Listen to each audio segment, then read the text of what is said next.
Buen día, soy la doctora Florirene Rangel Solís, médico especialista en rehabilitación, adscrita al Centro de Rehabilitación y Educación Especial de Toluca. El día de hoy hablaremos sobre las amputaciones de los niños. Recordemos que una amputación es la remoción o resección quirúrgica total o parcial de una extremidad, seccionada a través de una o más huesos. Las diferencias con los adultos en las amputaciones de niños es que estas extremidades se encuentran en crecimiento. La madurez emocional de los pequeños pues está en un proceso de formación. Si bien son más activos y obviamente por esta circunstancia las prótesis que se requieren requerirán un mantenimiento constante y también en cuanto a las modificaciones para una correcta funcionalidad. Los principios generales de las amputaciones del niño están basadas en los principios de Cablish. El primero es conservar la longitud, así como los cartílagos de crecimiento. En cuanto a la realización de las desarticulaciones, se realizan para evitar sobrecrecimiento terminal.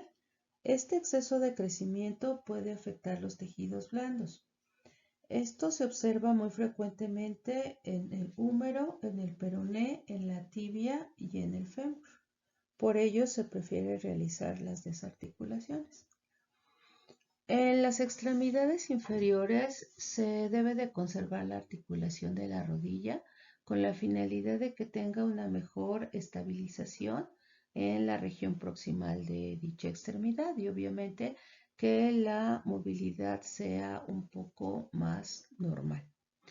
Y en el aspecto psicológico, también preparar al paciente y a la familia para afrontar posibles complicaciones. La clasificación de las amputaciones de los niños se divide en dos. El 60% corresponde a las congénitas y el 40% restante es a las adquiridas. En las congénitas, las principales son las amelias, hemimelias, focomelias y las completas e incompletas. En las adquiridas podemos dividirla nuevamente en dos grandes grupos, que son de etiología traumática y por enfermedades. En la etiología traumática son los accidentes automovilísticos, por arma de fuego, por uso de maquinarias, explosiones y sustancias químicas. Y en las enfermedades los aspectos son neoplásicos y también alteraciones vasculares. En cuanto a las malformaciones congénitas, el 74.5% se consideran defectos aislados. En cuanto a los defectos múltiples, es decir, que haya más de un segmento afectado, solamente va a ser el 42.7%. En la gran mayoría de los casos siempre va a ir asociado con un síndrome. En las polimalformaciones solamente es el 14.6% y muchas veces no es posible integrar la presencia de un síndrome asociado. Embriología de los miembros superiores e inferiores se observa entre la quinta y la sexta semana de gestación los primordios. Inicia la proliferación de las células del mesoblasto que se llama somatopleural. Tanto en el área que serán los miembros superiores y en los miembros inferiores, primero se forman paletas. En los miembros superiores estas paletas ya son visibles a partir del día 24 y en los miembros inferiores a partir del día 28. Los rayos digitales de los miembros superiores van a estar formados a partir del día 38 y los rayos que corresponden a los miembros inferiores hasta el día 47 de la gestación. En cuanto al desarrollo de los miembros, se va a llevar a cabo en tres ejes: un eje próximo distal, un eje antero-posterior y un eje dorso-ventral. El eje próximo distal va a regir el crecimiento en cuanto a la longitud del segmento, tanto en miembros superiores como en miembros inferiores. El eje antero-posterior va a corresponder con el eje cráneo-caudal del cuerpo, ya que sigue esta direccionalidad. En este eje va a haber dos bordes, uno preaxial, también llamado radial, en el área de miembro superior, y en miembro inferior va a ser un borde preaxial o tibial.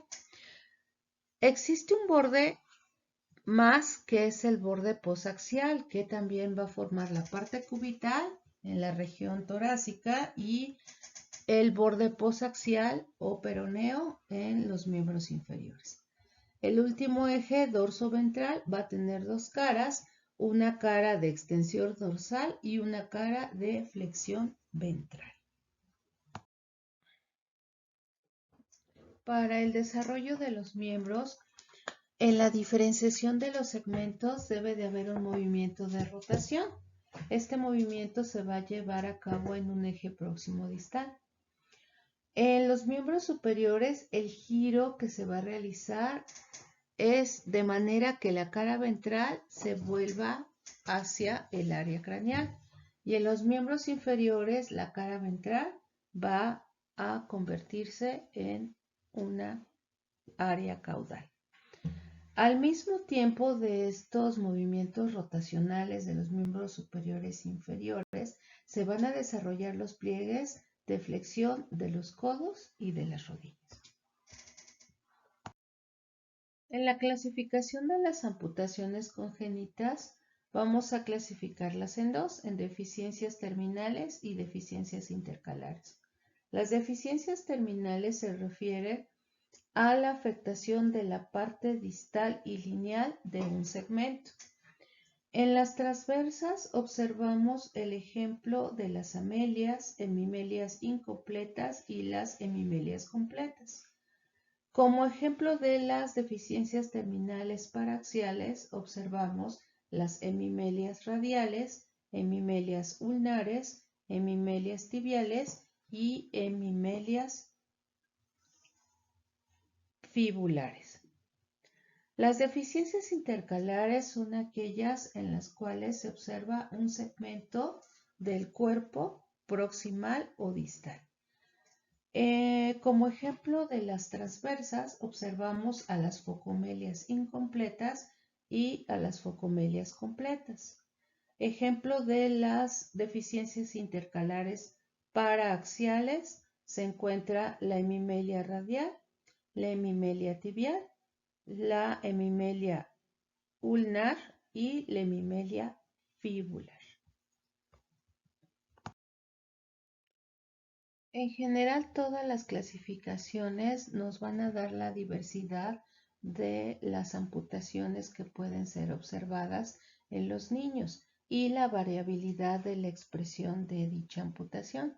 Pueden ser malformaciones bilaterales y simétricas con un aspecto autosómico dominante o la malformación ser unilateral y o asimétrica y se considera como una presentación esporádica. En las amputaciones de los niños con etiología traumática, el 42% de ellos son menores de 10 años, masculinos, y el segmento afectado son los pies. Aquellos pequeños que viven en zonas agrícolas en las cuales los padres se dedican a utilizar podadoras o maquinarias, pues puede ser la situación que los lleve a esta pérdida de un segmento por esta etiología traumática. Secundariamente observamos a los accidentes en vehículos. Puede ser que sea manejado pues por sus padres o que ellos estén en un vehículo público de transporte y que suceda algún tipo de accidente. Las heridas por arma de fuego, pues bueno, pueden ser por eventos violentos. Sin embargo, pues también hay que considerar que pues algunos padres tienen armas dentro de las casas y pueden ser pues accionadas por estos niños. En cuanto a las explosiones, pues la gran mayoría son secundarias al uso de juegos pirotécnicos. y obviamente pues causar dicha amputación. También en zonas marginadas en las cuales pues los asentamientos urbanos han llegado, la presencia de las vías del tren y que los niños pues jueguen en dichas áreas puede favorecer dicha etiología traumática. La escala de MES es de gran utilidad para la valoración de una amputación por etiología traumática. Dicha escala se basa en el grado de la lesión ósea, del tejido blando, la isquemia presente, si hay presencia de shock hipovolémico y la edad del paciente. Cada ítem nos va a dar una puntuación. Si dicha puntuación es mayor a 7, indica la necesidad de amputación. La escala de MES cuenta con 4 ítems. El primer ítem se refiere a la lesión tanto tisular como ósea, debido a alta, media o muy alta energía. El segundo punto se refiere a la isquemia de la extremidad, donde si observamos reducción de los pulsos, el llenado lento o si el paciente está frío o con total insensibilidad. El siguiente ítem es cuanto al shock hipovolémico, donde se observa una presión sistólica que se encuentre por arriba de los 90 milímetros de mercurio. Si la presión sistólica está menor a los 90 milímetros de mercurio y si hay una persistencia mayor de esta presión sistólica menor de 90 milímetros de mercurio y la edad del paciente como último ítem. Complementando el último ítem de la edad, observamos que si el paciente es menor de 30 años, el puntaje será de 0. De 30 a 50 años tendrá un puntaje de 1 y si es mayor a 50, el valor se eleva a 2. Habiendo realizado la escala de MES, si la puntuación es mayor de 7 puntos, el paciente requerirá amputación. Si es menor de 7 puntos, el salvamento de la extremidad será posible. Más de 4 horas de haber presentado la amputación en las extremidades, tanto superiores o inferiores, o más de 10 horas para los dedos, va a incrementar la falla en la reimplantación. Consideraciones quirúrgicas. El 80% del crecimiento del fémur es a partir de la fisis distal de este hueso. Esto previene problemas de discrepancia, sobre todo sobre crecimiento del muñón. Por ello, la desarticulación es preferida en menores de 12 años, lo que mejora el uso de la prótesis. En esta imagen observamos un traumatismo de la punta digital de uno de los dedos. Observamos ya la reparación quirúrgica en la cual pues solamente se reparó los tejidos blandos.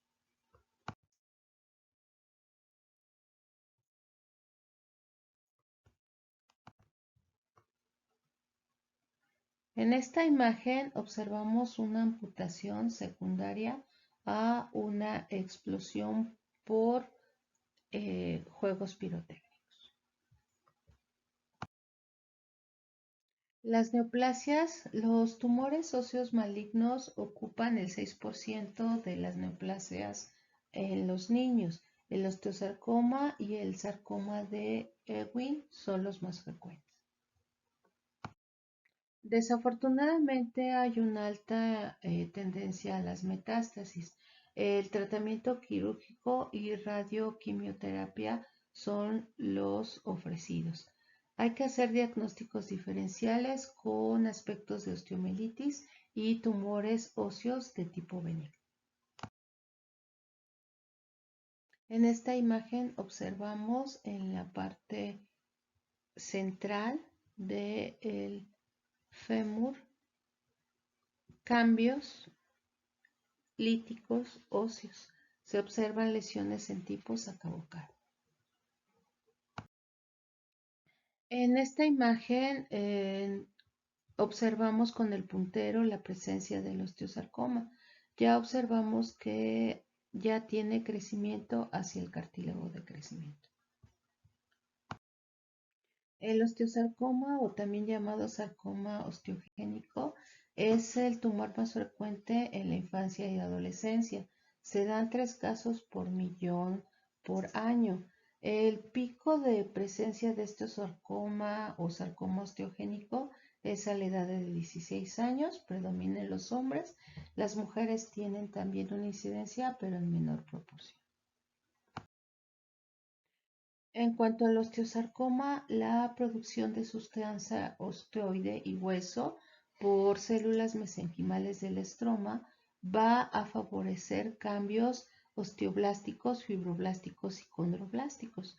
Va a haber 4 variantes, una variante telangiectásica que puede dar formaciones quísticas y va a ser muy vascularizado, o puede haber lesiones multifocales, lesiones tipo histiocitomas fibrosos de tipo maligno y presencia de células pequeñas, que este es el tipo más agresivo y muy parecido al sarcoma de Ewing.